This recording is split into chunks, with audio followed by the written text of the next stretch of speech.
जैन देशवासियों, भारत की जवाबी कार्रवाई में पाकिस्तान ने जो कई हमले किए थे, उन हमलों को भारतीय सेना ने विफल कर दिया है और पाक की कई चौकियां तबाह कर दी हैं और जो ड्रोन हमले किए थे वो विफल कर दिए हैं।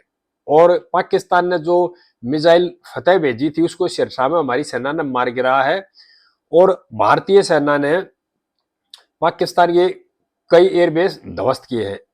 पाकिस्तान ने हमारे जम्मू कश्मीर, पंजाब, गुजरात, राजस्थान के 26 शहरों को निशाना बनाया था कल, लेकिन हमारी सेना ने अपने प्रयास से तमाम जो उन्होंने ड्रोन भेजे थे और जो मिसाइल से हमले कर दिए थे वो सही सब नाकाम कर दिए हैं। और पाकिस्तान के जो 6 एयरबेस है उनको ध्वस्त कर दिया हमारी सेना ने और 2 सैन्य ठिकाने हैं वो बिल्कुल ध्वस्त कर दिए हैं। चकलाल जो एयरबेस है पाकिस्तान का वो ध्वस्त कर दिया। रहीम यार खान एयरबेस है वो ध्वस्त कर दिया हमारी सेना ने। सियालकोट का जो एयरबेस है उसको भी ध्वस्त कर दिया और चकवाल जो है ना मुरीद एयरबेस है उसको भी ध्वस्त कर दिया। नूर खान जो रावलपिंडी का है उसको भी ध्वस्त कर दिया और रफीकी एयरबेस है उसको भी ध्वस्त कर दिया। रफीकी एयरबेस में ना इनके जेफ जो 17 विमान है उनका बड़े कई स्क्वाड्रन है वो खड़े होते हैं। और ये जो एयरबेस जो आपको बताए है ये अहम एयरबेस है पाकिस्तान के। यहाँ पर जो पाकिस्तान के फाइटर एयरक्राफ्ट F-16 वगैरह और JF-17 यही खड़े होते हैं और ड्रोन जो है वो यहीं से उड़ाते थे। हमारी सेना ने पहले ये पिन पॉइंट किया, चिन्हित किया कि कहां से ये ड्रोन उड़ा रहे, कहां से मिसाइल दाग रहे हैं। उसके बाद हमारी सेना ने पलटवार किया और इनके 6 एयरबेस ध्वस्त कर दिए और 2 सैन्य ठिकाने ध्वस्त कर दिए। जबकि पाकिस्तान की जो सेना है ना उसमें इतनी हिम्मत नहीं है जो हमारे सैन्य प्रतिष्ठानों में सीधा हमला करे। वो हमारे लोगों में भय पैदा करने के लिए हमारे कॉलेजों पे, गुरुद्वारे पे, मंदिरों पे, आम जो नागरिक है, सिविल जो जनता उस पर अटैक करिए बार बार। लेकिन हमारी सेना अपने कड़ी मेहनत के कारण उनको विफल कर रही है, उनके हमलों को नाकाम कर रही है। और उनके जो ड्रोन है वो चीन निर्मित है और टर्की से मंगाए हुए ड्रोन है।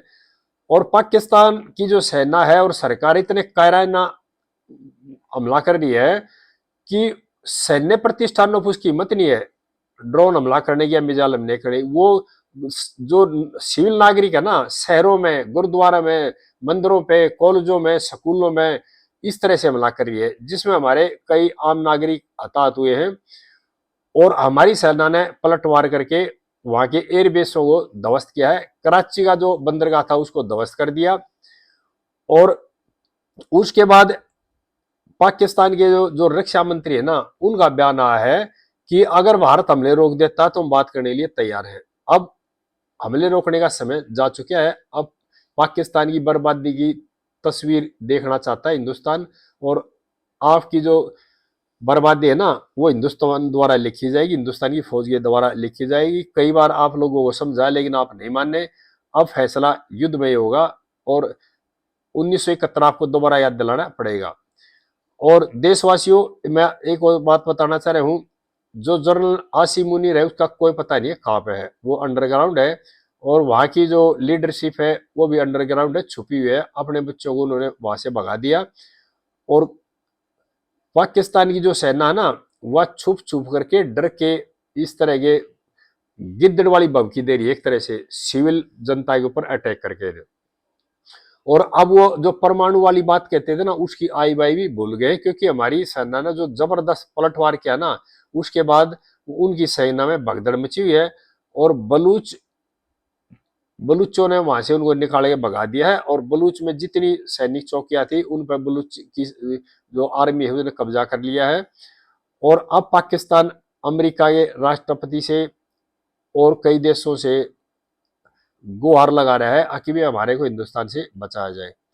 और सभी देशवासियों को मैं कहना चाहूंगा कि अब एक तरह से युद्ध छिड़ चुका है और सोशल मीडिया पे और कई तरह की जो ऐसी खबरें आएंगी जो गुमराह करने वाली होंगी उन खबरों पर ध्यान देने की जरूरत नहीं है।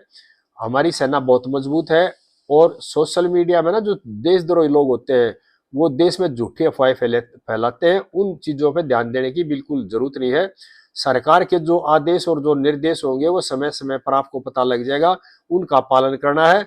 और कोई भी आपको आस पड़ोस में संदिग्ध आदमी दिखाई देता, कोई सी चीज दिखाई देती है, उसके बारे में तुरंत अपने नजदीकी थाने में या पुलिस अधिकारी को सूचित करें और अपनी के देश की सरकार और अपनी जो सेना पर पूरा विश्वास रखे। और पाकिस्तान जो कायराना हरकत कर रहा है बार बार, उसको हमारी सेना मुंह तोड़ जवाब दे रही है। और पाकिस्तान ने अब फाइटर जेट भेजने बंद कर दिए, क्योंकि हमारी सेना ने पहले ही दिन इनके 4 फाइटर जेट भेजे थे, चारों मार गिराए थे। उसके बाद पाकिस्तानी फौज डरी हुई है और इसलिए वो फाइटर जेट नहीं भेज रही। और अपनी जो सिविल जो जहाज है ना, जो सवारी के जहाज होते हैं, नागरिक जिसमें जाते हैं आते हैं, उनको भी बंद नहीं कर रही है, वो उसको ढाल की तरह इस्तेमाल कर रही है। जबकि युद्ध के समय में सिविल जो जहाज होते हैं नहीं उड़ाए जाते, लेकिन वो उनकी आड़ में ढाल का काम करके ये ड्रोन वगैरह मिसाइल वगैरह भेज रही है, जिसको हमारी सेना नाकाम कर रही है। और ये पाकिस्तानी कायराना हरकत है। और हमारे जो तीनों सेना के जनरल और सीडीएस, प्रधानमंत्री जी, रक्षा मंत्री जी और हमारे कैबिनेट मंत्री इसमें लगे हुए हैं, रोजाना मीटिंग करते हैं, युद्ध की रणनीति तैयार कर रहे हैं और पाकिस्तान को जवाब दे रहे हैं हमारी सेना मिलकर के रोजाना। और जिस तरह से वो वार करता, पलटवार हमारी सेना उससे मजबूती से दे रही है। और देशवासियों से प्रार्थना है कि इस युद्ध की घड़ी में एकजुट होकर के देश की सरकार और देश की सेना का साथ दें और अपने जो आस्तीन के सांप है ना, उनसे बचने की जरूरत है। आगे मैं फिर बताऊंगा। इस वीडियो को ज्यादा से ज्यादा शेयर करें, चैनल को सब्सक्राइब करें। जय हिंद देशवासियों।